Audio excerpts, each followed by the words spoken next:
part 5 of the consciousness map. It's going to be all about how you can create your own map, make your own chart like this. This is something that will serve you the rest of your life, and so you want it to make it for yourself because it's about yourself. So all you need is a blank sheet of paper, or you can do it digitally, whatever you prefer. We just need to have a y-axis here and an x-axis. Down here, of course, we have the autonomic nervous system with the parasympathetic nervous system on the left and the sympathetic nervous system on the right.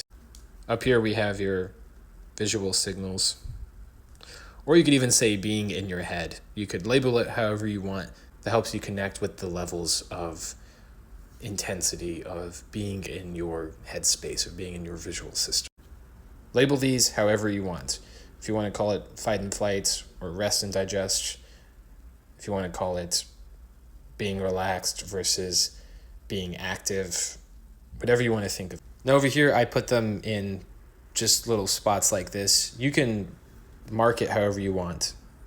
If you want to have multiple in different spots that you kind of notice yourself getting into, then do it like that. It's a map of your own autonomic nervous system. And so how you feel in certain situations, certain conditions, certain sensations and emotions is where you want to map it out to. You could have a lot on these lower levels, and maybe you don't get much into the higher levels, so you don't care so much about the stuff up here. You can name these whatever you want. Maybe this is being grounded for you. This is what it feels like when you're grounded, when you're more in this kind of balance here. This is being grounded. Maybe you want to call this chilled. Maybe you want to think of this as somatic, being more in your body. You can call this spacing out. Maybe this is the level of when you're spacing out, when you're daydreaming. You could call this all the way at the end here restlessness. What you're doing is asking yourself how you feel based off of the level of activity now that you have some direction of what the autonomic nervous system is doing and what visual signals are doing. Maybe all the way out here, this is how you feel when you're driving and someone makes you mad. This is your road rage state. Or maybe you have anxiety attacks. So you can define the area where you feel you're at when you get anxiety. Other people maybe have anxiety over here. The point is, there's not a universal definition to any of these terms. You can think of them how you want because it applies to yourself, and that's the important part, is how do you feel subjectively with these different levels of innervation. Maybe over here is cool-headed. And again, you could have points anywhere. They don't have to line up to anything specifically. Just kind of how you notice where you're at in regard to the map. Like any map, you're defining landmarks to give you a reference point, to give you direction where you are in relation to the whole field. The map is unique to yourself and should reflect that. Maybe this is your creative space. What this also tells you is when you have a dysregulated nervous system and you're forcing yourself to try to get work done, the reason why you may not be in the right space is maybe you're too anxious, so you need to learn how to calm down. Or if you're too chilled out and you want to get into your creative space, you have to learn how to activate the sympathetic nervous system and put yourself into a more focused state. Maybe if you have trouble sleeping and you need to take more naps during the day, you could define where you're at when you feel most ready to take a nap so you can prepare yourself or learn how to get into that state in order to have a nap to kind of help yourself recover. You'll also learn that people may put you into different states. If someone is acting really frantic, how do you respond to that? Maybe you become frantic yourself, or maybe you get angry, or maybe you're very chill when you see other people become frantic.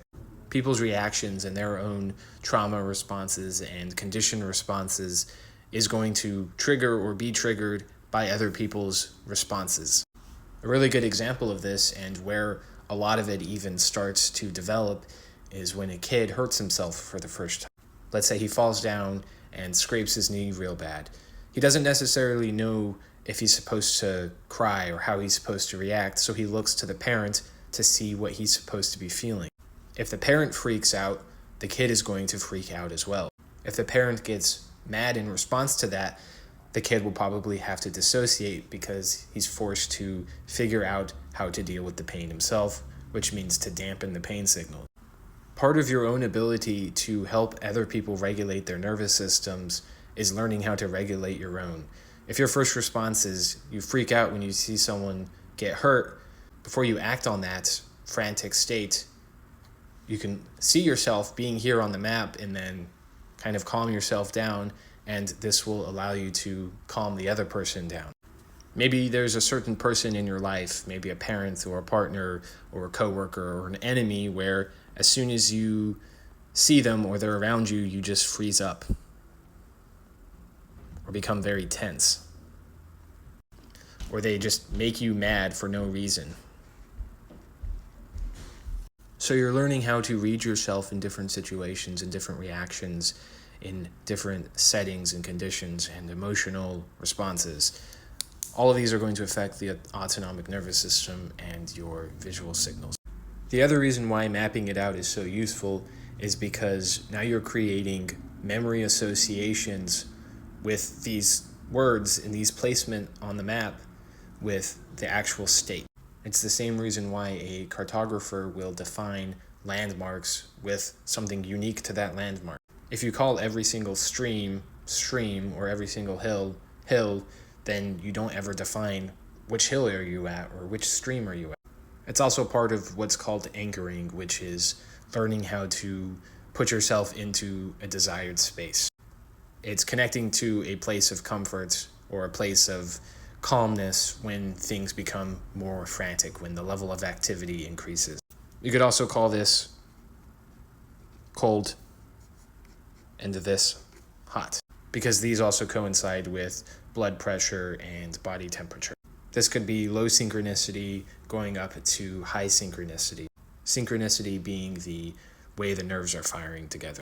The reason why photosensitive epileptics have seizures from light is because the light signals coming in synchronize the rest of their brain, and this causes a seizure.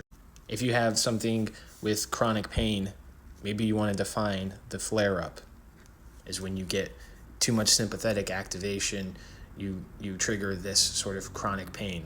And maybe you notice inflammation all the way down here. And maybe in order to help with that, you can do stretches. And so you want to define states and kind of set your intention for when you get into one state and you want to learn how to get into another. Having a map gives you that direction. Making your own map helps you to learn the levels of your own nervous system and the levels of somatic experience that you're having.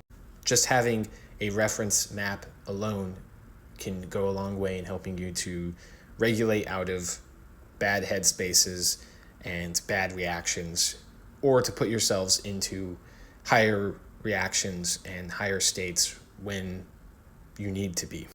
You want to be able to respond to stress and pain in the proper ways.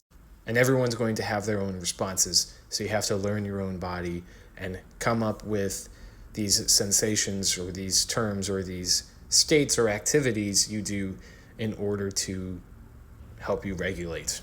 Don't be afraid to get creative with it.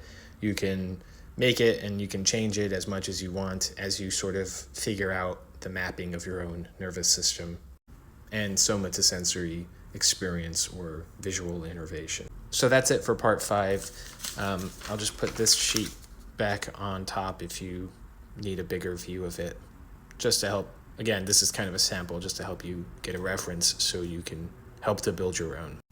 So that's all for part 5. Thanks for watching.